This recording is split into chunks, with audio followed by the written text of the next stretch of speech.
નમસ્કાર, BBN news ચેનલમાં આપનું સ્વાગત છે। હું છું કવિતા પંચાલ ને હવે જોઈએ આજના સમાચાર।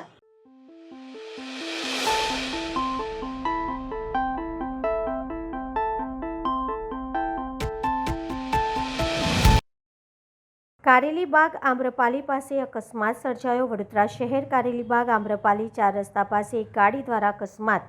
વૃદ્ધ વ્યક્તિ ચાલતા આવતા હતા। ઝડપથી ફોર વ્હીલર ગાડી સાથે અથડાતા વૃદ્ધ વ્યક્તિને પહોંચી ઈજાઓ।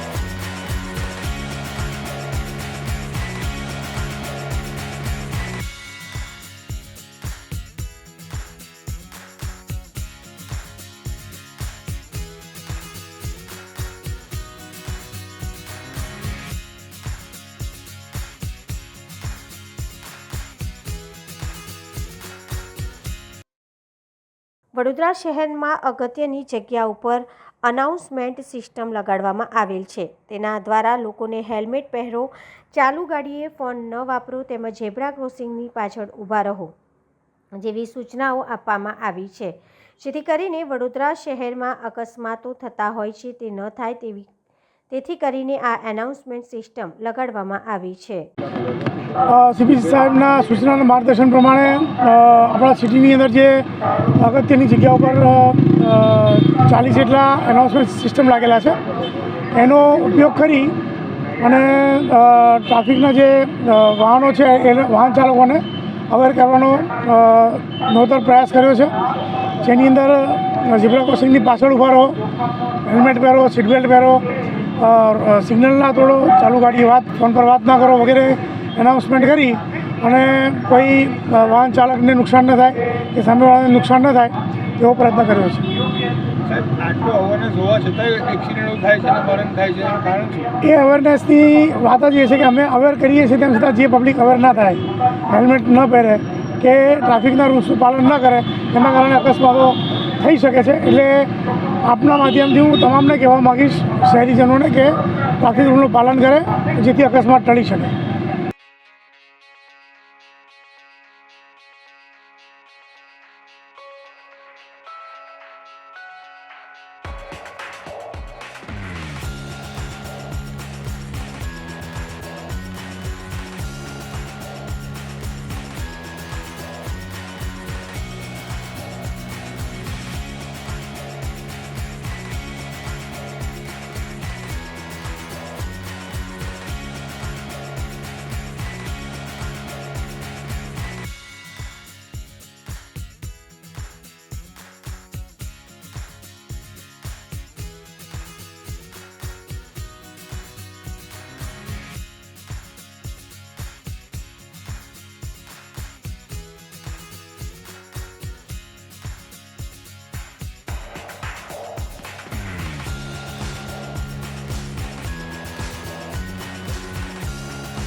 આજરોજ ખંડેરાવ માર્કેટ 4 રસ્તા ખંડેરાવ માર્કેટના પાછળના ભાગમાં આરવી દેસાઈ રોડ જયરત્ન 4 રસ્તા અને પથ્થર ગેટથી શહીદ ભગતસિંહ સર્કલથી દૂધવાલા મોહલ્લા લારી ગલ્લા સાયકલ ફૂટપાથ પર મૂકતા હોય તે દબાણોનું દૂર કરવામાં આવ્યા. વોર્ડની ટીમ, દબાણ શાખાની ટીમ તેમજ પોલીસની ટીમ સાથે રાખીને આ કામગીરી કરવામાં આવી છે.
દામનગરના આંગણે જૈન શાસન પ્રભાવક આચાર્ય દેવ ધીરજ મુનિ મહારાજ સાહેબનું સવારમાં આગમન થતાં ભવ્ય સામૈયા સત્કાર.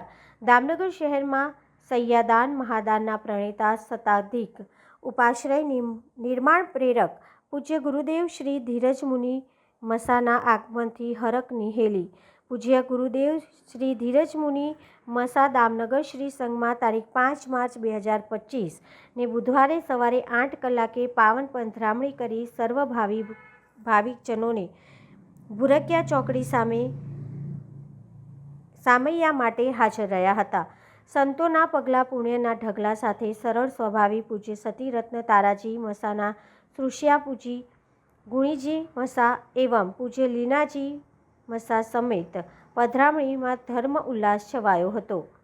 પૂજ્ય ગુરુદેવ શ્રીના મુખ્યથી જીનવાણી શ્રવણનો લાભ સવારે 9:30 થી 12:30 કલાક સુધી અવિરત વાણી પ્રભાવનો સ્થિર પ્રજ્ઞ બની લાભ મેળવતા શ્રાવકો સકલ સંઘનું સ્વામી વાત્સલ્ય મહાજનવાડી દામનગર માતૃશ્રી હંસાલક્ષ્મી જયંતિલાલ બગડિયાના પુત્ર રત્ન કેતન જયંતિલાલ બગડિયા સ્નેહલ જયંતિલાલ બગડિયા પરિવાર દ્વારા આયોજન કરવામાં આવ્યું.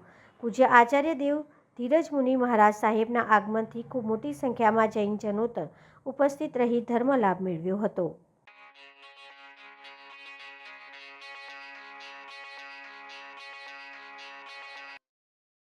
ઉપલેટાના ડુમાણીયા ગામે એક BRC કોલેજ ખાતે આનંદ મેળાનું આયોજન કરવામાં આવ્યું. રાજકોટ જિલ્લાના ઉપલેટાના ડુમાણીયા ખાતે આવેલ વ્રજભૂમિ આશ્રમ BRC કોલેજ ખાતે એક આનંદ મેળાનું આયોજન કરવામાં આવ્યું, જેમાં વિદ્યાર્થીઓ દ્વારા અલગ અલગ સ્ટોલ કરવામાં આવ્યા હતા, જેમાં ખાણીપીણી કટલરી જેવી વસ્તુઓ તેમજ અલગ અલગ વેરાયટી રાખવામાં આવી હતી, જેમાં કોલેજના વિદ્યાર્થીઓ તેમજ ધોરણ 1 થી 12 સુધીના વિદ્યાર્થીઓ દ્વારા આ આનંદ મેળામાં ભાગ લેવામાં આવ્યો હતો, જેમાં બહોળી સંખ્યામાં વિદ્યાર્થીઓ ઉપસ્થિત રહ્યા હતા અને આનંદ મેળામાં કોલેજના ટ્રસ્ટીઓ તેમજ શિક્ષકગણ હાજર રહ્યા હતા અને વિદ્યાર્થીઓને પ્રોત્સાહિત કર્યા હતા.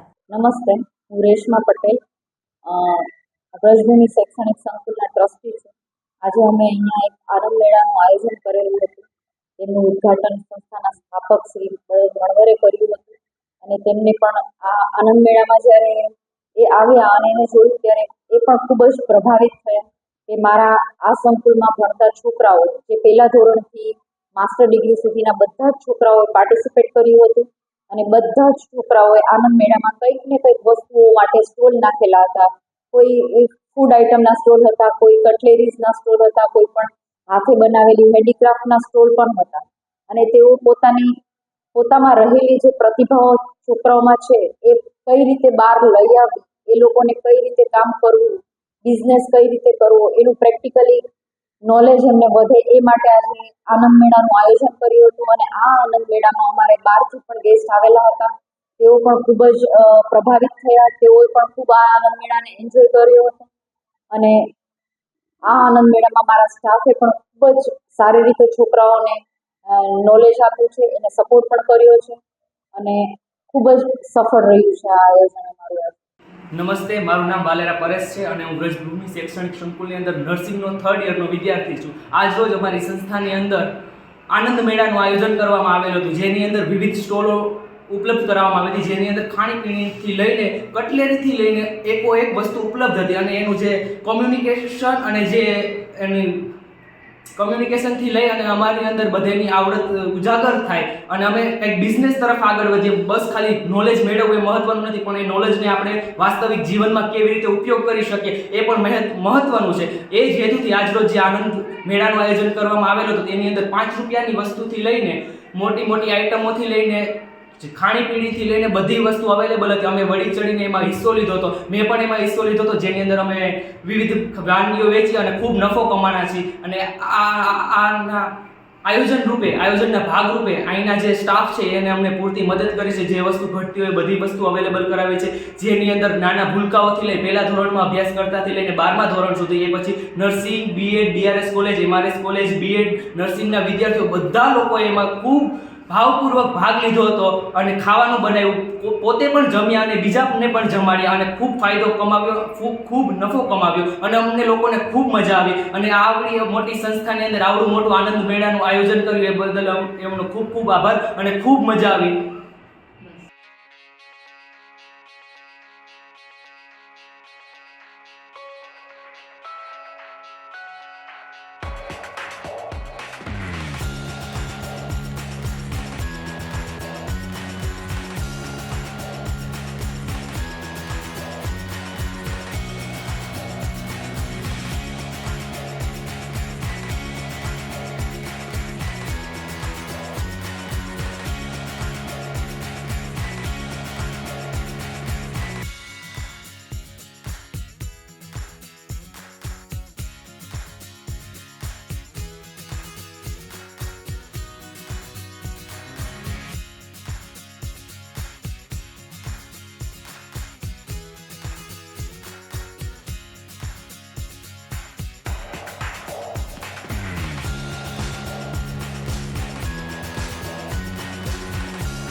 રાજકોટ જિલ્લાના ઉપલેટા નગરપાલિકામાં ભાજપનું શાસન આવ્યું. રાજકોટ જિલ્લાના ઉપલેટામાં એકમાત્ર મહિલાઓને પ્રથમ પ્રાધાન્ય આપવામાં આવ્યું. પ્રમુખ, ઉપપ્રમુખ તેમજ કારોબારી ચેરમેન તરીકે મહિલાઓની પસંદગી કરવામાં આવી. ઉપલેટા નગરપાલિકા પ્રમુખ તરીકે વર્ષાબેન ભૂપતભાઈ ગજેરા, ઉપપ્રમુખ તરીકે જિજ્ઞાબેન વ્યાસ, કારોબારી ચેરમેન તરીકે મિત્તલબેન મયુરભાઈ સુવા. ઉપલેટા નગરપાલિકામાં આજરોજ પ્રમુખ, ઉપપ્રમુખ અને કારોબારી ચેરમેનની નિમણૂકની જાહેરાત કરવામાં આવેલ. ભાજપના કાર્યકર્તાઓ તેમજ રાજકીય આગેવાનોમાં ખુશીનો માહોલ જોવા મળ્યો હતો. હું ઉપલેટા ગજેરા વર્ષાબેન આજે મારી નગરપાલિકામાં પ્રમુખ તરીકે નિમણૂક કરેલી છે. તે બદલ હું પાર્ટીના આગેવાનો, આપણા ધારાસભ્ય શ્રી મહેન્દ્રભાઈ પાડલિયા, શહેર પ્રમુખ પ્રતિકભાઈ વોરા, આગેવાનો આપણા હરિભાઈ ઠુમર તથા બધા ભાઈઓ બહેનોનો હું ખૂબ આભાર માનું છું. જિલ્લા ભાજપ પ્રમુખ તેનો અલ્પેશભાઈ ઢોલરિયાનો, મહામંત્રી રવિભાઈ નો પણ હું ખૂબ ખૂબ આભાર માનું છું. હું જિજ્ઞાબેન જિગ્નેશભાઈ વ્યાસ આજે નગરપાલિકામાં મારી ઉપપ્રમુખ તરીકે વરણી કરવામાં આવી છે. તે બદલ હું તમામ સંગઠનના અને તમામ સુધારી સભ્યોનો આભાર માનું છું અને તમામ કામ અમે સાથે રહીને બધા સભ્યો સાથે રહીને કરીશું એવી હું જવાબદારી આપું છું, ખાતરી આપું છું. આજરોજ ઉપલેટા નગરપાલિકાની પ્રમુખ ઉપપ્રમુખની ચૂંટણીમાં ભારતીય જનતા પાર્ટીએ મેન્ડેટ જે આપેલ વર્ષાબેન ગજેરા પ્રમુખ તરીકે અને જિજ્ઞાબેન વ્યાસ ઉપપ્રમુખ તરીકે, તે તમામ ભારતીય જનતા પાર્ટીના 27 નગરપાલિકાના સભ્યોએ બહુમતીથી, સર્વસંમતિથી ચૂંટીને મોકલેલ છે. આ ઉપલેટા નગરપાલિકાનો ભારતીય જનતા પાર્ટીના નેજા હેઠળ વિકાસના કામો જે વિકાસના કામો થાય એ રીતે અને ભ્રષ્ટાચાર મુક્ત નગરપાલિકા બને એવા તમામ પ્રયત્નો ભારતીય જનતા પાર્ટીના ચૂંટાયેલા સદસ્યો કરશે એવી ખાતરી આપું છું.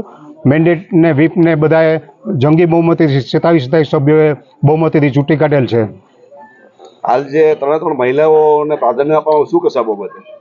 સોરી, 3 મહિલાને સુકાન સોંપાઈ છે.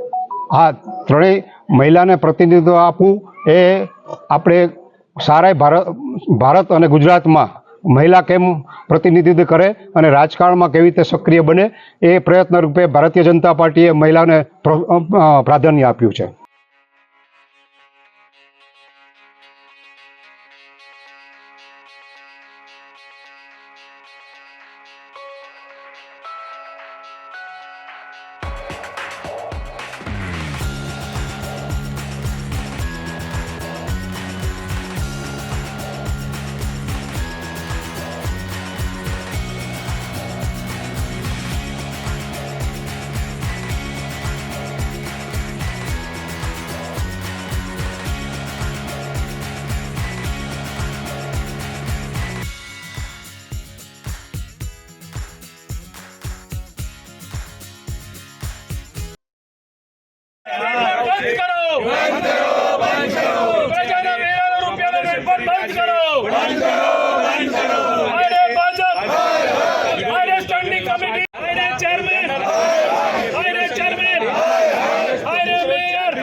સમાચારના માધ્યમથી જાણવા મળેલ છે કે વડોદરા મહાનગરપાલિકા દ્વારા વડોદરા શહેરના તમામ બ્રિજોમાં કરોડો રૂપિયાનો ભ્રષ્ટાચારનો આક્ષેપ સત્તાધારી પક્ષ ભાજપના મહિલા કાઉન્સિલરે 2 પુરુષ કાઉન્સિલર ઉપર આક્ષેપ કરેલ છે. પ્રજાના પરસેવાના ટેક્સ રૂપે રૂપિયાનો વેડફાટ કરી કરોડોનો ભ્રષ્ટાચાર કરવા બદલ સ્થાયી સમિતિને દરખાસ્ત કરવા બાબતે વડોદરા મહાનગરપાલિકા દ્વારા વડોદરા શહેરમાં અલગ અલગ વિસ્તારમાં બ્રિજનું આયોજન કરવામાં આવેલ છે, જેમાં સમા, ભાયલી, માંજલપુર, ફતેગંજ તથા અન્ય જગ્યાએ બ્રિજનું કામકાજ ચાલુ છે અને કેટલાય નવા બ્રિજનું આયોજન ચાલુ છે. આમ તમામ બ્રિજમાં સત્તાધારી પક્ષ ભાજપ દ્વારા વડોદરાની જનતાના મિલકત વેરાના ટેક્સના કરોડો રૂપિયાનો દુરુપયોગ કરે છે અને મોટા પાયે ભ્રષ્ટાચાર આચરવામાં આવે છે.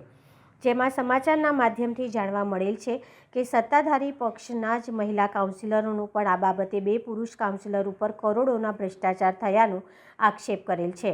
આમ સત્તાધારી પક્ષ ભાજપના કાઉન્સિલર અને સ્થાયી સમિતિના સભ્યો દ્વારા આ તમામ બ્રિજોના કામકાજમાં મોટા પાયે કરોડોના ભ્રષ્ટાચાર માટે હાલમાં સમાચારપત્રના માધ્યમથી જાણવા મળેલ છે. આમ બ્રિજની બાબતે આવો કરોડો રૂપિયાનો ભ્રષ્ટાચાર થતો હોય તો બીજા આવા તમામ કામોમાં પણ આવા જ કરોડો રૂપિયાના ભ્રષ્ટાચાર થવાની આશંકા થાય છે. તે બાબતે આજરોજ વડોદરા કોંગ્રેસ સમિતિ દ્વારા કમિશનર શ્રી દિલીપ રાણાને આવેદનપત્ર આપવામાં આવ્યું હતું. જે લોકો આ બ્રિજ કેવી રીતે બનાવવા જોઈએ, કારણ કે સાહેબ આપણે ભૂતકાળમાં આ વડોદરા શહેરમાં દુનિયાની 8મી અજાયબી તો લાલબાગ બ્રિજ અહીં બનેલો છે કે બ્રિજ પર 4 રસ્તા. તમારા ટાઈમની વાત કરી કે પહેલાના ટાઈમની વાત કરું છું, તો આવા બ્રિજો બનેલા છે. તો ફરી વખત આજે 6 બ્રિજ 256 કરોડ રૂપિયા જે પ્રજાના વેરા રૂપિયા છે, તો ફરી વખત સાહેબ આ બ્રિજોમાં આવી રીતે ભ્રષ્ટાચાર કરીને આ વડોદરાની પ્રજાને આપણે કેટલી હેરાન કરવાની. એટલે આ બધા અમારા પ્રશ્નો છે. આ તમને અમે આવેદનપત્ર આપવા આવ્યા છે. નક્કી થાય એ પ્રમાણે એ બધી વર્તણૂક થતી હોય છે. અને સાહેબ મારે પ્રશ્ન એ પૂછવો છે આપણે કે ગુજરાત સરકાર, ધારો કે રાજ્ય સરકાર છે, ગુજરાત સરકારમાં આપણે મેડિકલ વિભાગ હોય છે, મેડિકલ ડિપાર્ટમેન્ટ હોય છે, આપણે ત્યાં કોર્પોરેશનમાં લીગલ ડિપાર્ટમેન્ટ હોય છે, આપણે ટેકનિકલ બોર્ડ, આપણે સ્ટેન્ડિંગ કમિટીમાં મીટિંગ ને ચીટિંગ, આ 3 જ વસ્તુ થાય છે. બીજું કોઈ પ્રજાનું કામ થતું નથી. પ્રજાના રૂપિયાનો વેરાનો વેડફાટ થઈ રહ્યો છે સાહેબ.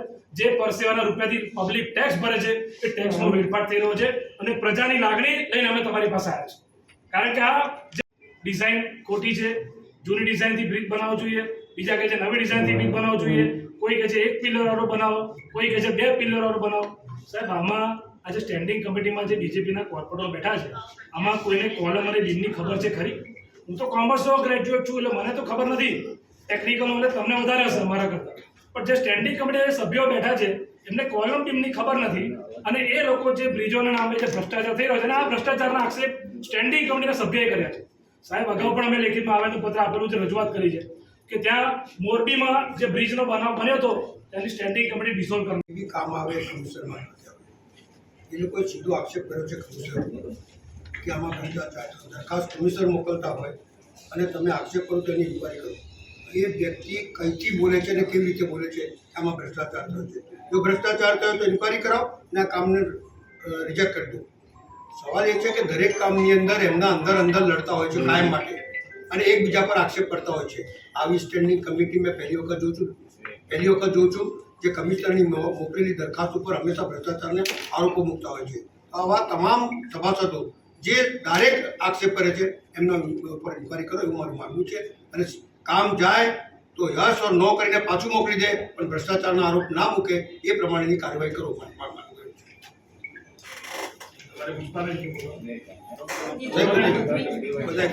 મુદ્દો ભ્રષ્ટાચારનો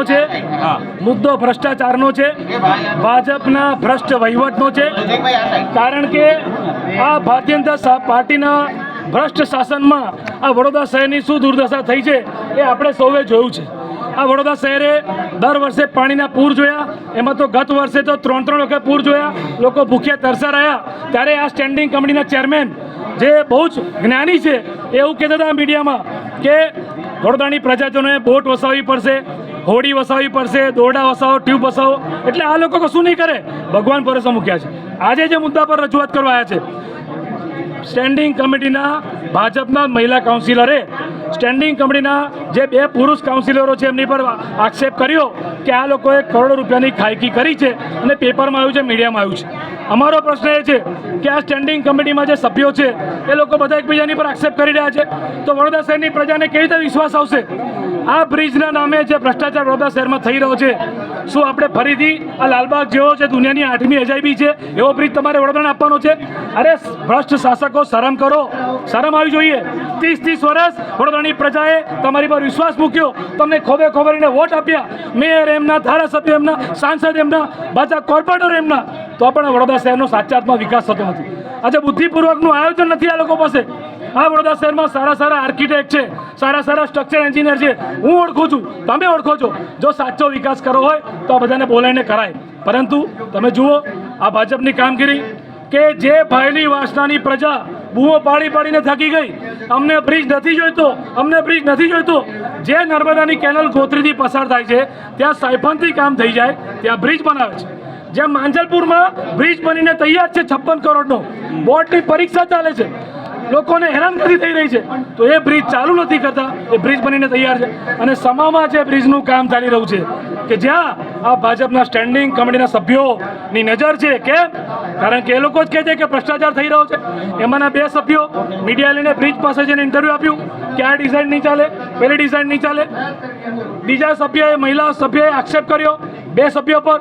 તો અમે પ્રશ્ન પૂછવા માંગીએ છીએ આપણા માધ્યમથી, કમિશનર સાહેબને તો આવેદનપત્ર આપ્યું છે પણ રાજ્યના મુખ્યમંત્રીને મોકલ્યું છે. રાજ્યના મુખ્યમંત્રી, તમે એવું કહો છો કે મૃદુ મુખ્યમંત્રી, પારદર્શક વહીવટ. શું પારદર્શક વહીવટ આને કહેવાય? 256 કરોડ રૂપિયા આવ્યા છે 6 બ્રિજના નામે. પ્રજાને વિશ્વાસ પણ નથી લીધી, જબરજસ્તી બ્રિજ ઠોકી રહ્યા છે. કેમ? એમના મળતિયાઓને ફાયદો કરવા માટે, એમના મળતિયાઓ કોન્ટ્રાક્ટ કરે, એમના મળતિયાઓ ડેપ્યુટી એમને ટેન્ડર લાગે, ભ્રષ્ટાચાર કરવા માટે આ બ્રિજ બની રહ્યા છે.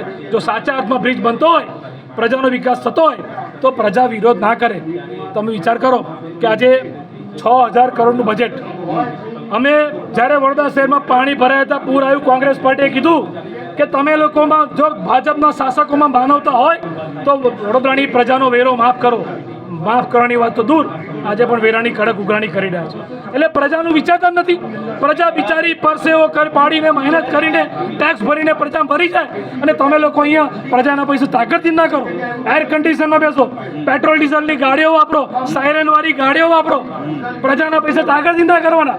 તો ભાઈ આ કોના બાપની દિવાળી? આ પ્રજાના રૂપિયાનો હિસાબ કોંગ્રેસ પાર્ટી માંગે છે. અને અમે મ્યુનિસિપલ કમિશનરને આપી છે આવેદનપત્ર કે તમે શ્વેત પત્ર જાહેર કરો કે આ જે 6 બ્રિજ તમે બનાવી રહ્યા છો એમાં ભ્રષ્ટાચાર નથી થયો. આ 6 બ્રિજમાં કોઈ જાતનો ભ્રષ્ટાચાર નથી થયો એવું તમે જાહેર કરો. નહીં કહી શકે. જે ભાજપના પ્રમુખ છે એમને પણ કહેવા માંગુ છું કે તમારા સ્ટેન્ડિંગના સભ્યો ખુલ્લેઆમ ભ્રષ્ટાચાર કરાય છે, તમે શું કરો છો? આજે તમે પણ એક રાજકીય પક્ષના પ્રમુખ છો, શરમ આવી જોઈએ. કે તમારા ચૂંટાયેલા કોર્પોરેટરો જેને પ્રજાએ આ વડોદરા મહાનગર સેવા સદન છે પણ આ ભ્રષ્ટ શાસકોએ વડોદરા મહાનગર મેવા સદન બનાવી દીધું છે. માટે અમે એ રજૂઆત કરવા છે. આ લોકો પાસે એવો કોઈ ટેકનિકલ નોલેજવાળો માણસ નથી. ગુજરાત સરકારનું R&B ડિપાર્ટમેન્ટ છે, રોડ એન્ડ બિલ્ડિંગ ડિપાર્ટમેન્ટ, એ લોકો પણ ડિઝાઇન બનાવે છે. આ વડોદરા શહેરમાં પણ સારા સારા આર્કિટેક્ટ ને એન્જિનિયર છે જે સારી ડિઝાઇન પણ આપે. આ તો સ્ટેન્ડિંગ કમિટીના સભ્યો જેમને કોલમ અને બીમનું ખબર નથી, એ લોકો એવું કહે છે કે 1 પિલ્લરવાળો બ્રિજ બનાવો, કોઈ એવું કહે છે કે 2 પિલ્લરવાળો બ્રિજ બનાવો. અરે ભાઈ, વડોદરામાં તમારે કોઈ મોટી દુર્ઘટના કરવાની છે? આ ભ્રષ્ટ શાસકોને ક્યારે શરમ આવશે અને ક્યારે આ આંખો ખોલશે એ બાબતે કોંગ્રેસ પાર્ટીએ રજૂઆત કરી છે. આ બાબતે સાખી નહીં લઈએ, આ બાબતે આંદોલન થશે દરેક જગ્યાએ પ્રજા પણ નારાજ છે. શું માંગ કરી છે કમિશનને? માંગણી અમારી આ છે કે જે 6 બ્રિજ 256 કરોડ રૂપિયા આવ્યા, 6 બ્રિજનું કામ થઈ રહ્યું છે. આ લોકોએ જેને પ્રોજેક્ટ આપી દીધો એ જ કન્સલ્ટન્ટ અને એ જ એક્ઝિક્યુટ કરી રહ્યો છે. કોઈ હોશિયાર વ્યક્તિની સલાહ સૂચન લેવામાં આવી નથી, માત્ર પોતાના મળતિયાનો સાચવવાની વાત છે. ત્યારે આ ભ્રષ્ટાચારની વિરુદ્ધમાં કોંગ્રેસ પાર્ટી સાખી નહીં લે. અમે આ બાબતે આંદોલન પણ કરીશું. મ્યુનિસિપલ કમિશને આવેદનપત્ર આપ્યું છે. જો આમાં અમારી રજૂઆતને ધ્યાનમાં રાખીને માંગણી પૂરી નહીં થાય તો આગામી દિવસોમાં આંદોલન થશે. આપે કીધું છે સ્ટેન્ડિંગ કમિટી પણ બરખાસ્ત કરવી જોઈએ. શું કહેશો? સ્ટેન્ડિંગ કમિટી બરખાસ્ત કરવી જ જોઈએ. જો ખરેખર આ લોકોમાં માનવતા હોય તો કેમ મોરબીમાં જ્યારે બ્રિજ તૂટી ગયો ને ત્યારે સ્ટેન્ડિંગ કમિટી તમે બરખાસ્ત કરી દીધી. વડોદરામાં તો અરણી બોટકાંડ થયો, વડોદરામાં તો પાણીના પૂર આવ્યા, તો આ સ્ટેન્ડિંગ કમિટી બરખાસ્ત કેમ નહીં કરતા? કારણ કે કોઈને નોલેજ જ નથી.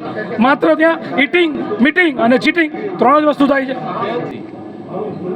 બથુભાઈ જે વિપક્ષના નેતા અમારા કોર્પોરેશનના અને અમુક કોંગ્રેસના લોકો, પુષ્પાબેન વાઘેલા, બાળુસુરભાઈ અને બધા આવેદન આપવા આવ્યા છે કે બ્રિજ જે બની રહ્યા છે એમાં કંઈક ભ્રષ્ટાચાર અને એક કાઉન્સિલરે બીજા કાઉન્સિલર પર આક્ષેપ કર્યો એવો એમના આ રિપ્રેઝન્ટેશનમાં છે. મારે ફક્ત એટલું કહેવાનું છે કે જે 6 બ્રિજ બની રહ્યા છે એ 6 બ્રિજની કામગીરી ગતિમાં છે. એ નિયમ અનુસાર R&Bની જે ડિઝાઇન સર્કલ છે એમનાથી મંજૂર થઈને બનાવેલા છે. પહેલાં 2 પિયરનો બ્રિજ મંજૂર થયો હતો, પછી પુનઃરજૂઆત કરતાં 1 પિયરના બ્રિજો મંજૂર થયા છે અને એ પ્રમાણે બની રહ્યો છે. અમુક લોકોની લાગણી હતી કે બ્રિજ સંયુક્ત બનવો જોઈએ અને એના માટે થઈને દરખાસ્ત અમે મોકલેલી કે બ્રિજ આપણે સંયુક્ત બનાવવો હોય તો એ વિચારી શકાય. પરંતુ પાછી બધાના મંતવ્ય એવા આવ્યા કે સિંગલ પિયર અને સિંગલ જ ઓરિજિનલ ડિઝાઇન મુજબનો બ્રિજ બનવો જોઈએ અને એ બ્રિજ બની રહ્યો છે. એની ગતિવિધિ ચાલુમાં છે, અન્ય બ્રિજોની ગતિવિધિ પણ ચાલુમાં છે. એટલે એવો કોઈ ભ્રષ્ટાચારનો અત્યારે અહીંયા પ્રશ્ન છે નહીં, પણ એક કોઈ કે આક્ષેપ કર્યા છે એવી એમની રજૂઆત છે. ઇન્વેસ્ટિગેશન તપાસનો સબ્જેક્ટ છે, બીજો કોઈ વિષય નથી. એ રીતે સ્થાયી સમિતિ ડિઝોલ્વ કરવાની જે વાત એમની તો એમણે માંગણી કરી છે, પણ એવી રીતે ડિઝોલ્વ થાય નહીં.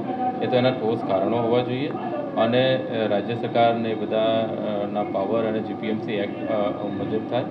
અને આ રીતે એ લોકો આક્ષેપ કર્યો છે, જે આક્ષેપ એ કંઈ સાબિત થયેલી બાબત નથી. અને પુનઃ કહું છું, જે બ્રિજની કામગીરી છે ગતિમાં છે. મળીશું આ સમયે આ ચેનલ પર. ત્યાં સુધી સમગ્ર BBN ન્યૂઝ ચેનલની ટીમને રજા આપશો. નમસ્કાર.